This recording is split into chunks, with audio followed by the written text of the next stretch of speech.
Halo teman-teman, selamat datang di channel saya. Perkenalkan, nama saya Arya.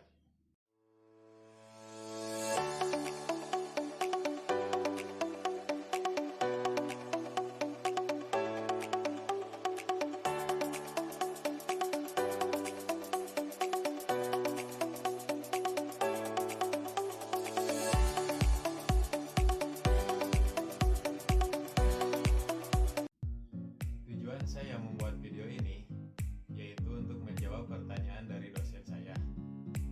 Di antaranya, yang pertama, bagaimana sih perkembangan teknologi atau komputer dari dahulu sampai sekarang?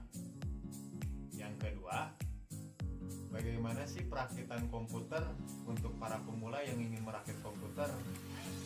Yang ketiga, apa itu sistem operasi? Yang keempat, sebutkan atau berikan contoh pemrograman yang saya ketahui. Dan yang terakhir, yang kelima, apa itu database? Namun, sebelum masuk ke pembahasan, alangkah baiknya kalian subscribe, like, dan komen dulu di bawah ini. Oke? Sekarang kita masuk ke pembahasan pertama.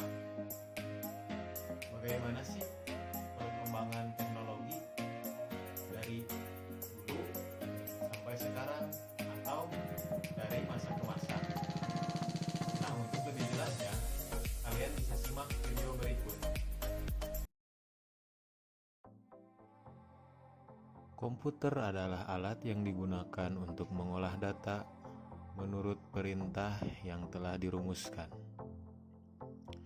Komputer semula digunakan untuk menggambarkan orang yang pekerjaannya melakukan perhitungan aritmatika.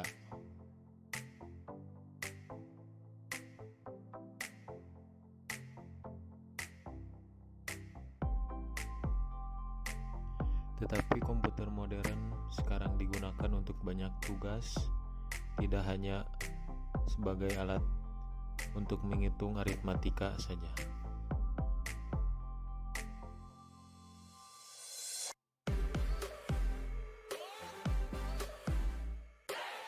Saat ini komputer sudah semakin canggih, tapi sebelumnya komputer tidak secanggih, sekeren, dan sekecil ini. Dalam perkembangannya terdapat 5 generasi komputer. Berikut saya rangkum perjalanan 5 generasi komputer.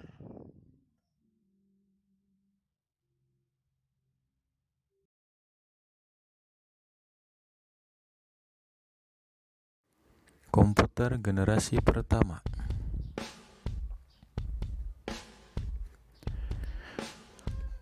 Konrad Zuse membuat komputer Jettree untuk membangun pesawat terbang dan peluru kendali. Untuk komputer pertama diciptakan oleh John Presper Eckert dan John Mauchly di University Pennsylvania. Mereka berdua membangun ENIAC dengan menggunakan 18.000 tabung pakung dengan ukuran 1.800 kaki dan mempunyai berat yang mencapai sekitar 30 ton. Sejarah komputer generasi pertama ini menjadi digital elektronik yang dipakai untuk kebutuhan paling umum.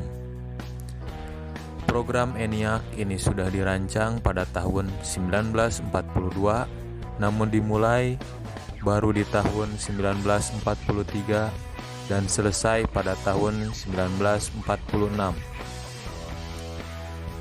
Saat memulai pengoperasian, ENIAC membutuhkan daya listrik yang sangat besar, yaitu sekitar 140 kW.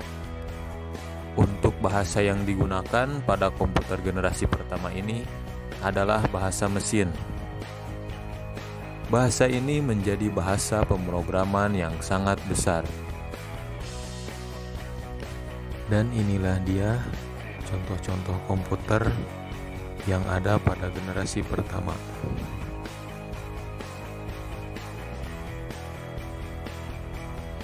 Kita lanjut ke generasi kedua.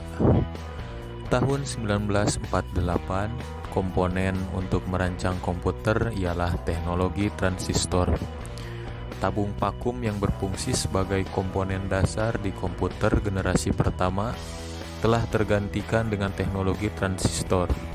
Komponen ini dinilai jauh lebih efisien jika dibandingkan tabung vakum.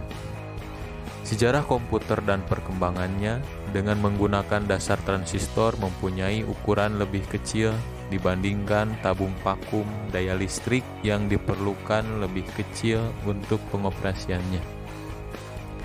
Biaya pembuatan komputer generasi kedua ini juga jauh lebih terjangkau dibandingkan menggunakan tabung vakum di generasi pertama.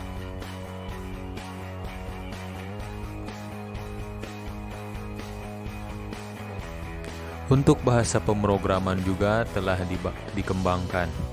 Jika pada generasi pertama menggunakan bahasa mesin, untuk generasi kedua diganti menggunakan bahasa assembly dan bahasa simbolik.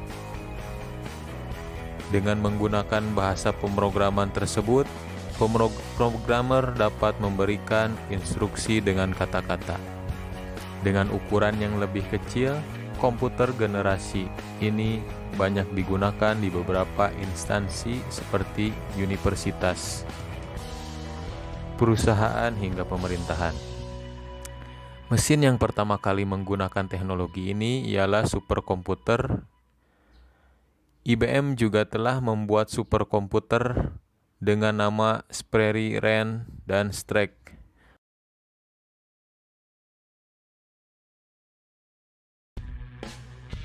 Sekarang kita masuk ke generasi ketiga. Generasi komputer ketiga dimulai pada tahun 1965, di mana pada masa itu komputer ini dibuat menggunakan integrated circuit atau IC. Teknologi ini menggeser fungsi transistor sebagai komponen dasar komputer. Namun, transistor masih tetap digunakan, akan tetapi ukurannya lebih diperkecil. Beberapa transistor yang berukuran kecil tersebut dimasukkan di IC bersama dengan resistor dan kapasitor. Komputer generasi ketiga ini menjadi komputer pertama yang dapat membuat operator berinteraksi menggunakan keyboard dan monitor dengan tampilan sistem operasi. Selain itu, komputer ini menghabiskan biaya yang lebih murah sehingga dapat dijangkau masyarakat umum.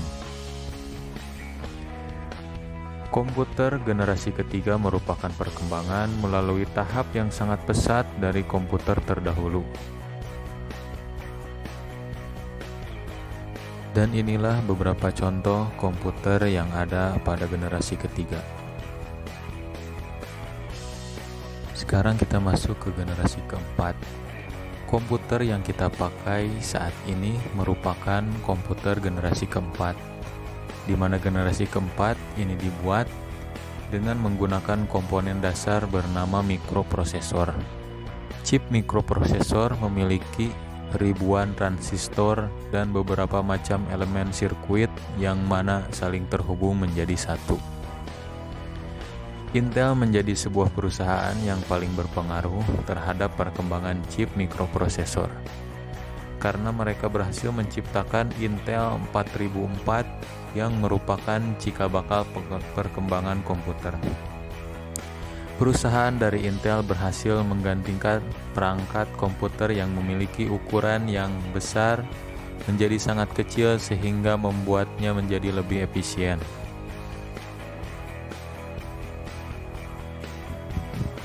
Sedangkan Apple mempublikasikan Macintosh pertama kali pada tahun 1984, sebuah sistem operasi untuk dapat dijalankan dari perangkat komputer. Banyak sekali kemajuan pesat yang terjadi pada generasi keempat ini, seperti diciptakannya MOS, Graphical User Interface atau GUI, hingga komputer jinjing yang disebut sebagai laptop. Dan prosesor atau yang disebut CPU selalu mengalami perkembangan dari waktu ke waktu hingga sekarang.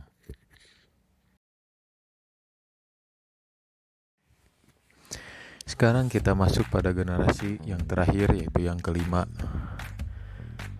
Pada generasi kelima ini sebenarnya masih tahap pembangunan, di mana generasi ini akan mempunyai teknologi yang dibuat dengan berdasarkan kecerdasan buatan atau artificial intelligence. Pengembangan komputer generasi kelima ini bertujuan untuk dapat menghasilkan perangkat komputer yang dapat merespon menggunakan bahasa yang digunakan manusia. Tidak cukup sampai di situ, komputer generasi ini diharapkan dapat mempelajari lingkungan di sekitarnya serta dapat menyesuaikan dirinya sendiri.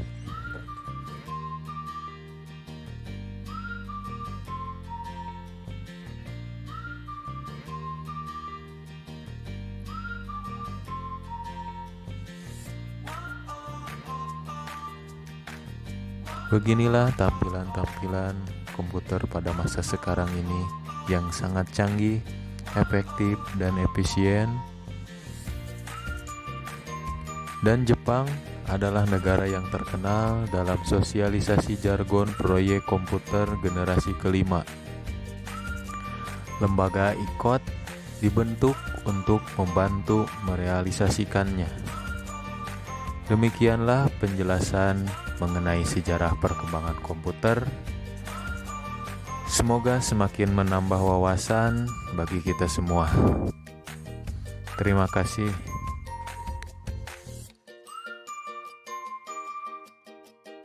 Nah, bagaimana? Apakah kalian sudah paham tentang perkembangan teknologi atau komputer dari masa ke masa? Pasti sekarang kalian sudah memahaminya kan? Nah, sekarang kita lanjut ke pembahasan yang kedua, yaitu tentang perakitan komputer. Untuk para pemula yang ingin merakit komputer, silahkan cek dan perhatikan video ini dengan seksama ya. Hal pertama yang harus kita perhatikan yaitu mempersiapkan hardware-nya. Yang pertama ialah prosesor dan water cooler-nya.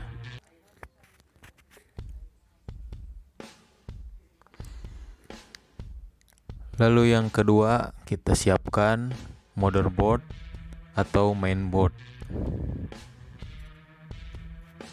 Lalu yang ketiga, kita siapkan RAM atau memori.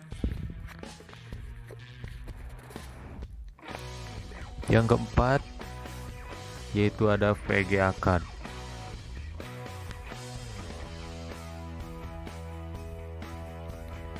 Yang kelima, kita juga harus mempersiapkan hard disk untuk penyimpanan data dan sebagainya.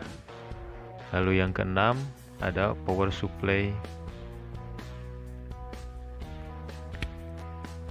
Dan yang ketujuh, yaitu kalian harus mempersiapkan casingnya. Perhatikan step by stepnya. Pertama, kita buka casing.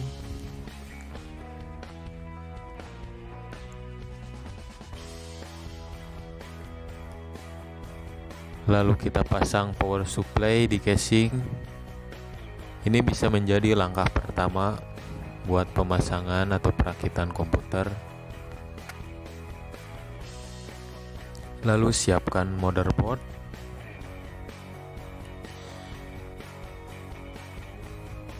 Yang langkah pertama yang harus kita lakukan yaitu memasang prosesor. Namun harus kalian perhatikan di sini, memasang prosesor itu harus hati-hati dan teliti. Kalian harus memerhatikan tempat pemakaiannya atau posisi memasangnya. Jika kalian rasa sudah pas, maka pasang.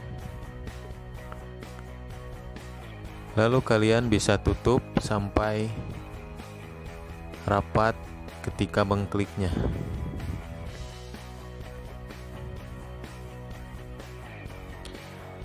Setelah itu,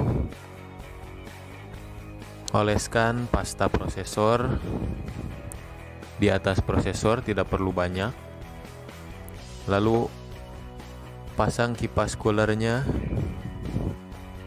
di atas mainboard atau di atas prosesor. Pastikan benar-benar terkunci dengan baik.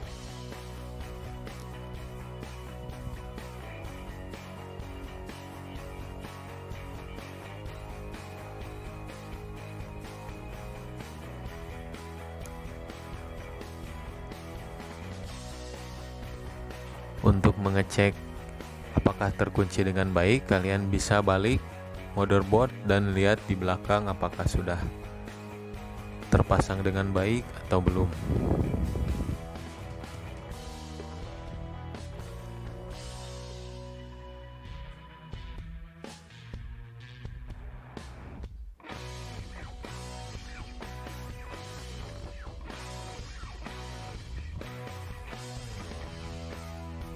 Berikutnya, pasangkan kabelnya atau colokannya ke motherboard supaya kipas dapat berjalan pada saat pengoperasiannya. Lalu berikutnya, kita pasangkan memori atau RAM.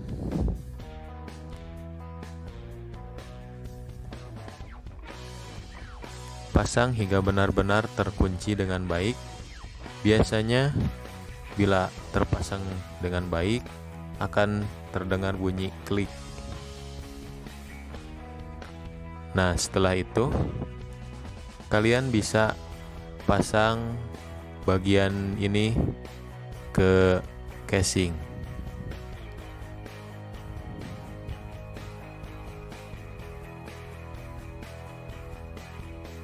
Seperti ini jadinya. Setelah itu, kalian bisa pasang motherboard beserta prosesor dan RAM tadi di dalam casing. Kencangkan atau mur motherboard ke dalam casing supaya terpasang dengan baik. Lalu colokkan kabel power supply ke motherboard tadi, di mana power supply bertujuan menyalurkan energi listrik ke dalam komputernya.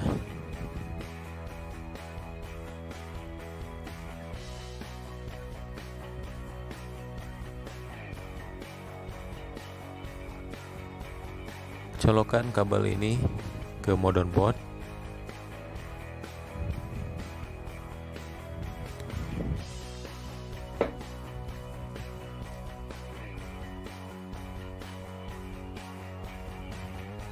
Nah, setelah terpasang, bagian kabel lainnya juga dicolokkan ke motherboard.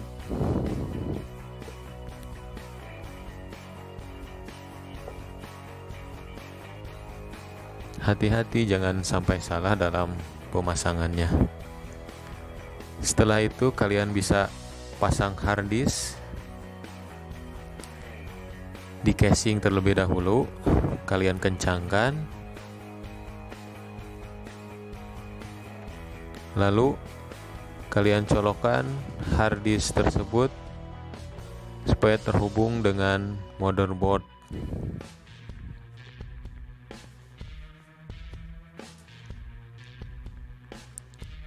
Nah, setelah dipastikan terpasang dengan baik,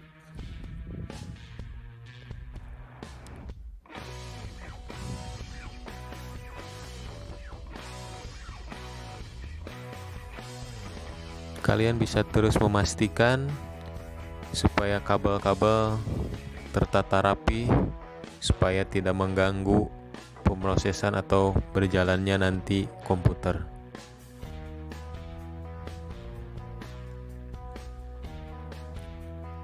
Nah, setelah seperti ini, kalian bisa pasang PGA card.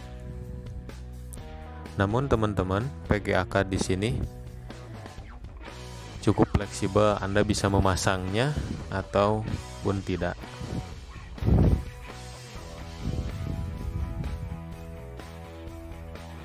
Nah, sama seperti pemasangan RAM, itu dicolokkan ke motherboard, dan biasanya ada bunyi klik, lalu dikencangkan pada casing. Setelah itu, kalian bisa tutup casing dan mencoba menyalakannya. Nah, sekarang komputer sudah menyala. Bagaimana teman-teman? Inilah spek yang saya gunakan. Kalian bisa coba bermain game ataupun menjalankan aplikasi lainnya. Terima kasih. Itu dia teman-teman, cara merakit komputer. Tidak rumit kan? Pasti kalian bisa melakukannya. Sekarang kita lanjut ke pertanyaan berikutnya, yaitu pengenalan sistem operasi. Silahkan cek video berikut. Selamat datang pada materi sistem operasi. Sistem operasi merupakan mata kuliah pada jurusan Teknik Informatika atau Ilmu Komputer dan Elektronika. Sistem operasi ini erat kaitannya dengan komputer, laptop, dan handphone. Pada video ini, kita akan membahas sedikit tentang pengenalan sistem operasi. Berikut ini terdapat contoh sistem operasi yang sudah terkenal di seluruh dunia. Yang pertama ada Windows, merupakan sistem operasi yang paling banyak digunakan di dunia ini. Lalu ada Linux dan Ubuntu, merupakan sistem operasi yang mudah diakses dan dapat dimodifikasi. Lalu berikutnya ada Mac OS, yaitu sistem operasi keluaran dari notebook, dan iOS merupakan sistem operasi keluaran dari iPhone. Lalu ada Android untuk handphone. Pengertian sistem operasi secara sederhana terdapat pada berikut ini, bahwa sistem operasi adalah sebuah program yang mengelola perangkat keras dan aplikasi komputer. Sistem operasi juga merupakan dasar bagi pemrogram aplikasi serta sebagai perantara antara pengguna komputer dan perangkat keras. Nah, itu dia pengenalan sistem operasi, semoga Anda memahaminya. Nah, gimana teman-teman? Sekarang kalian tahu kan apa itu sistem operasi? Setelah kalian tadi menyimak video yang telah saya berikan, sekarang kita masuk ke pertanyaan yang keempat, yaitu contoh pemrograman yang saya ketahui. Silahkan kalian simak video berikut. Nah, ini dia teman-teman, contoh pemrograman yang saya ketahui, yaitu Pascal. Bisa kalian baca ya, apa itu pengertian dari Pascal. Nah, saat ini Pascal juga masih menjadi bahasa pemrograman standar untuk lomba ya teman-teman.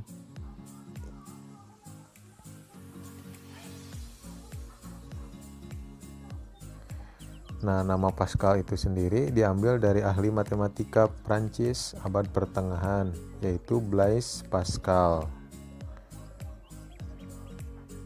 Nah, di sini saya akan memberikan contoh pemrograman Pascal. Ini dia teman-teman, contoh strukturnya. Nah, kita beri judul ya. Contoh saja, menghitung luas dan keliling lingkaran ya. Ini bebas buat kalian. Contoh namanya mau apa. Terus kita masukkan konstanta ya. Di sini ada pi. Pi itu rumus ya. Sama dengan 3,14. Misalkan diketahuinya pi itu 3,14. Lalu kita masukkan variabel. Di antaranya A, R, dan Y sama dengan real. Ini fungsinya real ya teman-teman untuk angka nantinya. Nah, itu ada begin untuk menjalankannya. Kita terus ketik CLRS. Nah, setelah mengetik CLRSCR, lalu bisa tekan enter, klik ketik write line.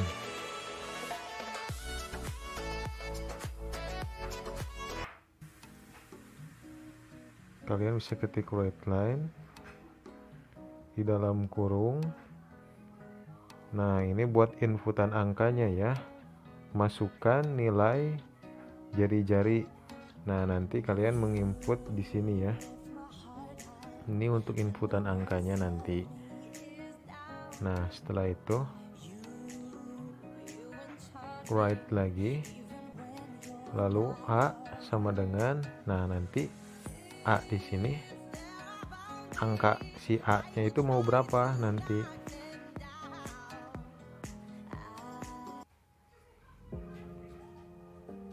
Dan readline A, supaya si A itu, supaya write line A sama dengan A itu, A sama dengan itu dibacanya A di readline A. Lalu R.2 sama dengan V dikali A dikali A. Ini itu untuk rumusnya nantinya, bahwa si V itu yang tadi 3,14 akan dikali nilai A dan nilai A lagi, yang nanti nilai A itu akan kita masukkan. Lalu Y.2 sama dengan 2, ini rumusnya, dikali V. Nah, V itu yang tadi 3,14 dikali A. A yang nanti nilai yang akan kita masukkan. Lalu enter. Lalu write line.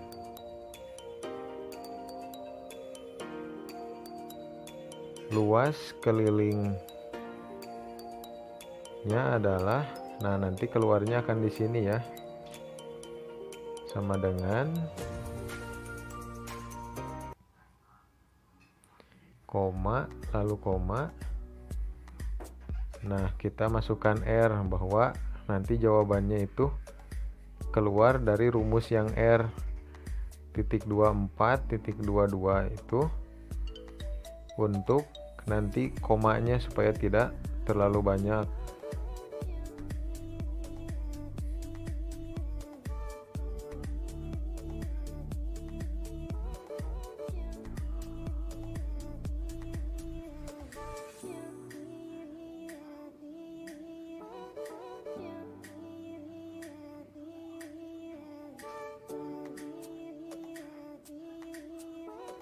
Nah, langsung lanjut write line lagi. Ini untuk keluaran nanti kelilingnya ya. Yang atas itu luasnya, yang bawah ini kelilingnya. Sama keliling lingkaran adalah sama dengan koma, lalu masukkan huruf Y, bahwa nanti jawabannya itu yang dari rumus Y. 4 dan 2 ini sama, supaya koma dari jawabannya itu depannya 4, belakangnya 2 cm itu untuk satuannya ya.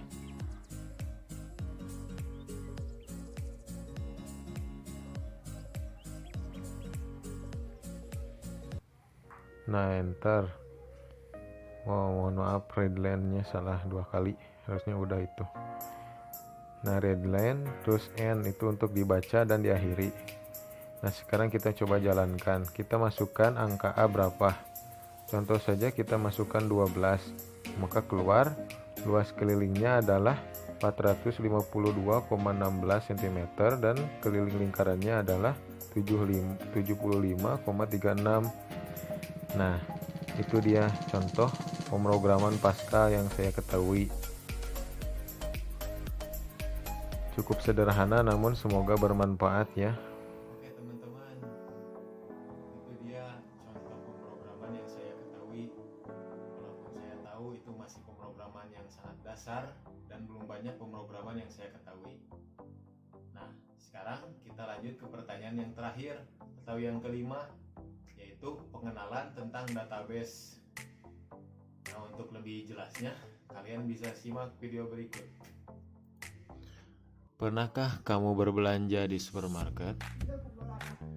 Bagaimana si petugas kasir dengan cepat tahu harga barang yang kamu beli? Ya, mereka menggunakan database.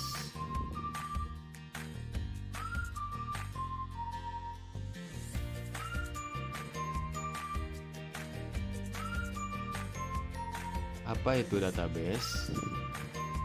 Ialah kumpulan informasi data yang disimpan di dalam komputer yang memungkinkanmu menganalisis dan mengelolanya dengan cara yang tidak bisa dilakukan jika kamu hanya mencatatnya di kertas biasa.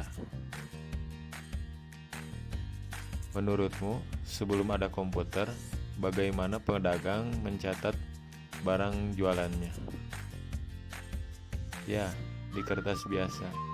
Ada daftar nama-nama barang, pemasok barang, harga-harga barang.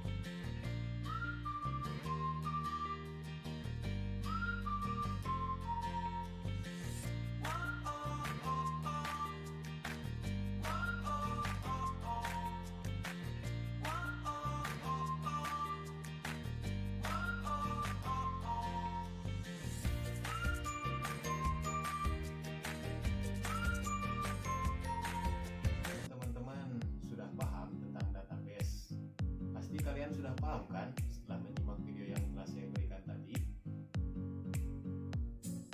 Nah, karena pertanyaan yang kelima sudah berakhir, maka video ini akan saya tutup. Namun sebelumnya, saya memohon maaf bila mana ada kata-kata yang salah yang terucap oleh saya. Dan semoga apa yang telah saya sampaikan ini bermanfaat untuk teman-teman. Assalamualaikum warahmatullahi wabarakatuh.